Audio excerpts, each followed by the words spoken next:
Donna from Kromski, North America. Today I'm going to show you how to warp up one of the Kromski looms. For this demonstration, I'll be using the new color of the year, the Mint Presto. This is our 10-inch version. We also have a 16-inch. And this method that I'll be showing you today will be valid for either the Presto or the Harp Forte. Any size loom, it's all going to be the same. We're going to be doing the direct warp method. This means that we'll be using the warping peg and running the yarn directly through the heddle and tying on. It's super quick, it's super easy, so let's get to it. Okay, so before we begin, we want to get our dowel in the right position. So we're going to bring it up over the metal beam, and we're simply going to go around the end of the heddle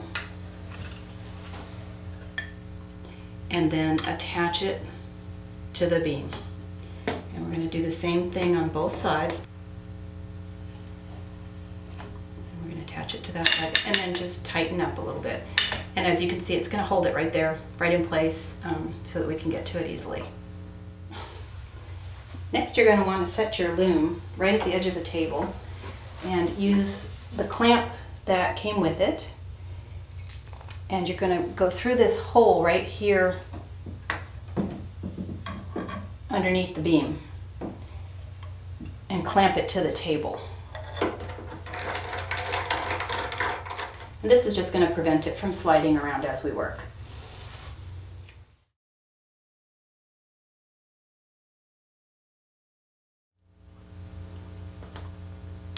You're going to reach through the slot, and I'm using the first one. I'm going to go ahead and warp up the whole loom. You would choose whichever one is the first one in your pattern, of course, and hook the yarn and pull it through. Now you'll notice you've pulled through a loop, so you have 2 strands of yarn going through one slot. This is what you need. We're going to take care of that later. Now we're going to take it across and hook it onto our warping peg.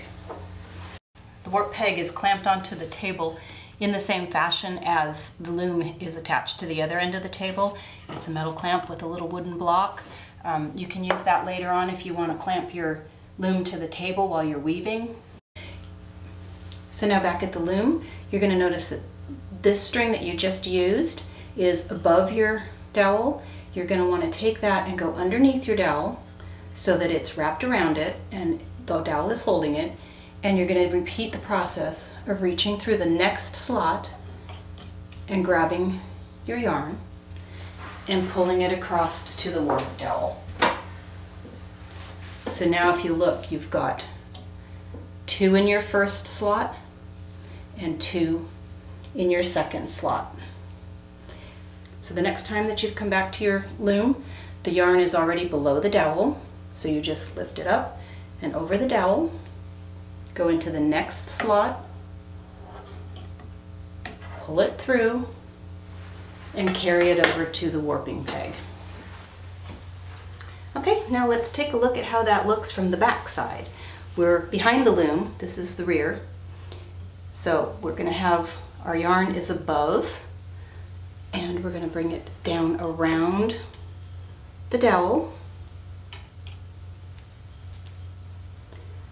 I'm going to insert my hook into the next slot, grab it, and pull it through. Carry it over to the warping peg, and then when I come back, the yarn is underneath the dowel. So I'm just going to go ahead and grab it and carry it through to the warp peg. And now we're just going to continue that all the way across the loom.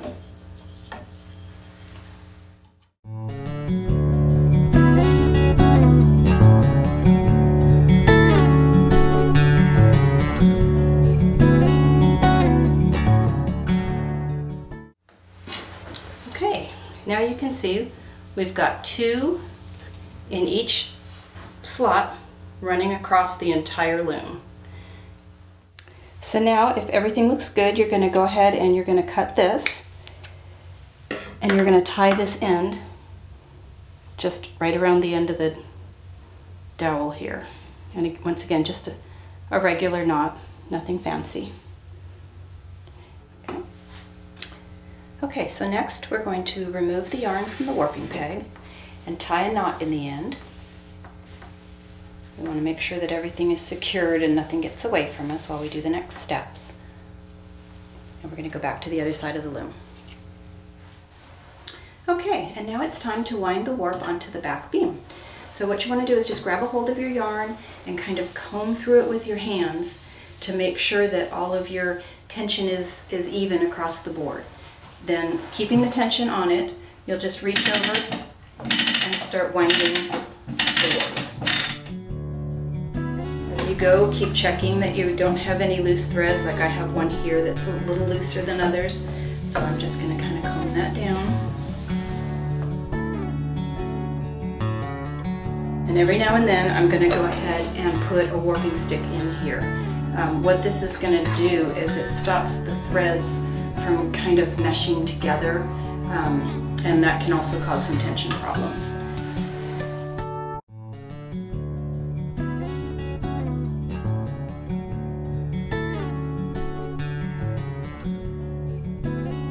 When you get towards the end, go ahead and untie that knot that you had.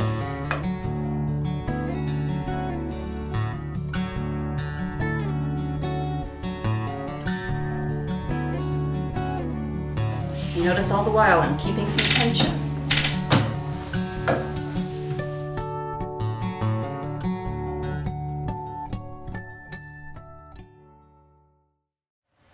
And when you get to where you're just about even with the back beam, that's far enough. So then what you want to do is just take some small groups and put a knot in each of those, just as a precaution so that nothing ends up falling back through one of the slots.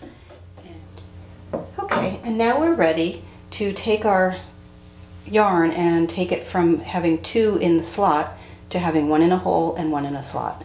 So one bundle at a time, just go ahead and untie,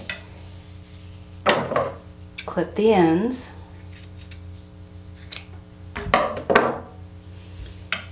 so now beginning with the first set, we're going to leave one in the slot and we're going to take one out and bring it through the hole. So for that, you're going to need your threading hook again, and you'll just, see if I can do this where I can show it on the camera. You will reach through the hole, left or right, it doesn't really matter unless your pattern says so, but you just need to be consistent throughout. And you will grab that yarn and transfer it. So now I have one in a hole and one in a slot. And then set those off to the side. Then you're going to do the same thing with the next one. You're going to go through the next hole. And this is a little easier when you're not trying to get a camera view.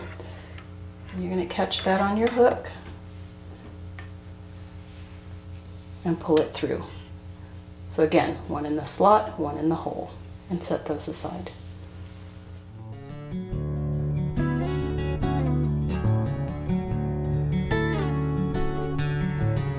So I'm going to just check to make sure I have one in each hole.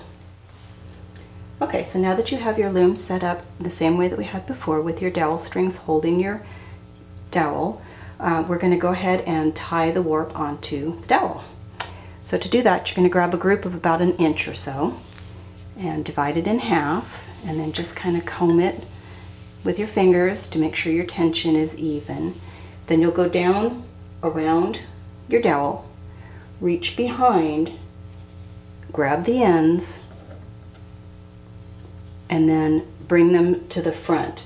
Now if you look at it, it kind of almost makes a W in shape. That's what you want to look for, just remember that W. Then bring them across the top and tie just a single knot in them at this point. And you can go ahead and scoot those together. And then you'll grab the next inch or so and do the same thing. Okay, and now that we're all the way across the loom, we're going to take the other side off too. We're going to check our tension by just kind of bouncing on it. And you're going to want to bounce in the front and in the back.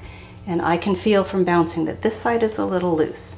So I'm going to go ahead and tighten it up by pulling upward and then down. And I'm going to go ahead and work my way all the way across.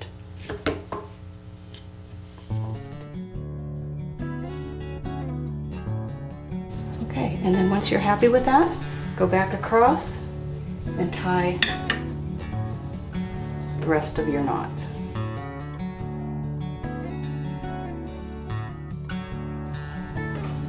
Okay, now that you've got your warp on your loom, it's time to wind your stick shuttle.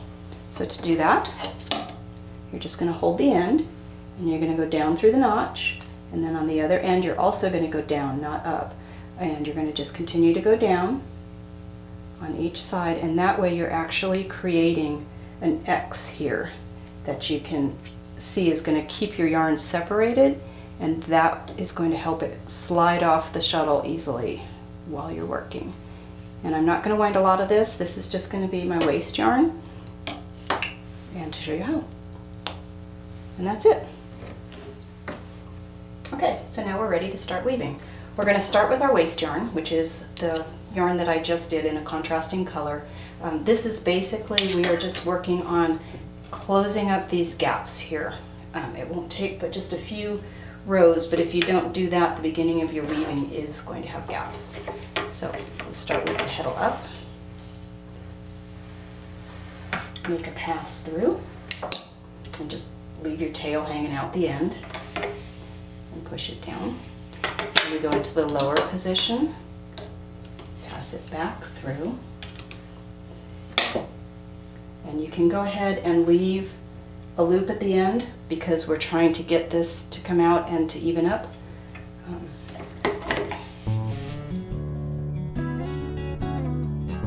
Okay, and now as you can see, we've closed our gap.